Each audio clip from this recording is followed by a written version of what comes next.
በአንድ ወቅት ሰዎች ይኖሩባት ይስቁባትና ልጆች ያሳድጉባት የነበረች ከተማ ከዚያም በአንድ ምሽት ሁሉም ጥለው ጠፉ። በጦርነት ምክንያት አይደለም፣ በገንዘብ ምክንያትም አይደለም። ቤቶቹ አሁንም አሉ፣ መኪኖቹ አሁንም ቆመዋል፣ የልጆች መጫወቻዎች እንዳሉ ናቸው። ታዲያ ምን ተከሰተ? አንድ ሙሉ ከተማ ለምን ይጠፋል? መልሱ ከእግራቸው በታች ነበር። ሴንትራሊያ ፔንሲልቬኒያ በዩናይትድ ስቴትስ ውስጥ አነስተኛ የማዕድን ማውጫ ከተማ ነበረች። በ1950ዎቹ ብትጎበኛት መደበኛና ሰላማዊ ማህበረሰብ ታያለ። ወደ 1000 የሚጠጉ ሰዎች እዚያ ይኖሩ ነበር። የድንጋይ ከሰል ማዕድን ማውጣት የከተማዋ አስተንፋስ ነበር። የአካባቢው ሰዎች ያንን ይሰራሉ፣ በዚያም ቤተሰብ ገንብተው ይኖራሉ። በየቀኑ ጠዋት ወንዶች ከመሬት በታች ይገቡ ነበር ወደ ምድር በጥልቀት ለመቆፈር፣ ከተሞችን የሚያንቀሳቅሰው ጥቁር ነዳጅን ለማውጣት እና ሲመሽ ወደ ቤታቸው ይመለሱ ነበር። ለነሱ ማዕድን ማውጫዎች ህይወታቸው ነበሩ። ግን እነዚያው ማዕድን ማውጫዎች ከተማዋ የምትጠፋበት ምክንያት ይሆናሉ። በ1962 ከተማዋ ችግር ገጥሟታል። የቆሻሻ መጣያዋ ከመጠን በላይ በሆነ ቆሻሻ ተሞልቶ ነበር። ስለዚህ ባለስልጣናት ለማቃጠል ወሰኑ። ቀላል መፍትሄ ነበር። ሰራተኞችም ቆሻሻውን አቃጠሉት። ቆሻሻውን ሲቃጠል ተመለከቱ። ነገር ግን የሆነ ችግር ተፈጠረ። እሳቱ ከላይ ተቃጥሎ ብቻ አልቀረም፣ በመሬት ላይ ባሉ ስንጥቆች በኩል ወደታች አሮጌ የድንጋይ ከሰል ዋሻዎች ጋር ደረሰ። እናም የድንጋይ ከሰል ከመሬት በታች እሳት ሲይዘው አይቆምም። መጀመሪያ ላይ ምንም የተለየ ነገር ያለ አይመስልም ነበር። ከተማው አሁንም እንደሞቀ ነው። ሰዎች አሁንም ስራቸውን ቀጥለዋል። ነገር ግን ከመሬት በታች እሳቱ እያደገ ነበር። የድንጋይ ከሰሉ እየነደደ ሙቀትና መርዛማ ጋዞችን እየለቀቀ ወራት አለፉ። ከዚያም ዓመታት እና ቀስ በቀስ የመጀመሪያዎቹ ምልክቶች ታዩ። ጭስ ከመሬት መውጣት ጀመረ። ከቤቶች ወይም ከፋብሪካዎች አይደለም፣ ነገር ግን በምድር ላይ ካሉ ስንጥቆች። ሰዎች አስተውለዋል፣ ግን አልደነገጡም፣ ምክንያቱም አደገኛ አይመስሉም ነበር።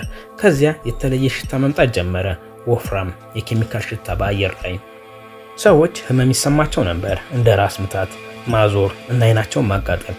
ግን አሁንም ብዙዎች ችላ ብለውታል። መሄጃ አማራጭ ስላልነበራቸው ሊሆን ይችላል፣ ወይም ቤታቸው እዚያ ስለሆነ። ዓመታት እንደገና አለፉ። መሬቱ ራሱ መለወጥ ጀመረ። ሳሮች መድረቅ ጀመሩ፣ ዛፎችን መድረቅ ጀመሩ። ምድር በጣም ሞቃት ሆነች። በክረምት ራሱ ሙቀቷ ሊቀንስ አልቻለም። ልክ ወደ ውጭ ሲራመዱ ከእግሮ በታች ሙቀቱ ሲወጣ ይሰማዎታል። ከዚያም አንድ ቅጽበት ተፈጠረ፣ ማንም ችላ ብሎ ሊያልፍ የማይችለው። አንድ የ12 ዓመት ልጅ በጓሮ ውስጥ እየተጫወተ ነበር። እናም በድንገት ከሱ በታች ያለው መሬት ተሰነጠቀ እና ጥልቅ ጉድጓድ ፈጠረ። ትኩስና መርዛማ የሆነ ጋዝ የሚለቅ ወደ ውስጥ ሊወርቅ ተቃርቦ ነበር። ቢወርቅ ኖሮ በሰከንዶች ውስጥ ይሞት ነበር። እንደ ድሉ ነው በአካባቢ ያለ ሰው ያዘው እና አወጣው። ያ ጉድጓድ ግን ማስጠንቀቂያ ነበር። ወዲያውኑ ባለሙያዎች መጡ። ሳይንቲስቶች፣ መሐንዲሶች፣ ባለስልጣናት። የአፈር ናሙናዎች ተወሰዱ፣ የጋዝ መጠን ለኩ፣ መሬቱን ተፈተሸ እና ያገኙት ነገር አስፈሪ ነበር። መላው ከተማ በከባድ የመሬት ውስጥ እሳት ላይ ተቀምጦ ነበር። የካርቦን ሞኖክሳይድ መጠን ገዳይ ነበር። መሬቱ በማንኛውም ጊዜ ተሰንጥቆ ቤቶችን ሊውጥ ይችላል። እናም እሳቱ እየሰፋ ነበር።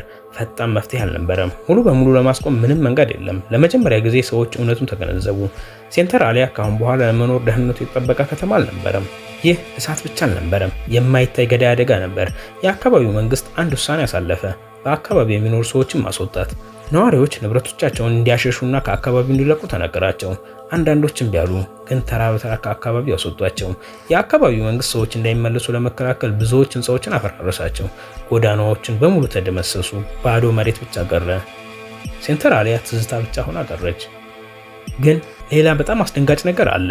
እሳቱ እስካሁን አልቆመም። ከ10 ዓመታት በኋላ አሁንም ከመሬት በታች እየተቃጠለ ነው። ሳይንቲስቶች እንደሚሉት ለተጨማሪ 200 ዓመታት ሊቃጠል ይችላል። ሴንትራሊያ ከተማ የፈረሰችው ከላይ በምናየው ነገር አይደለም፣ ነገር ግን ከስር በተደበቀው ነገር ነው። ትንሽ ስህተት ማንም ሊያቆመው የማይችል አደጋ ሆነ እና ፔንሲልቬኒያ ውስጥ የሆነ ቦታ በዝምታ የምትቃጠል ከተማ አሁንም አለች።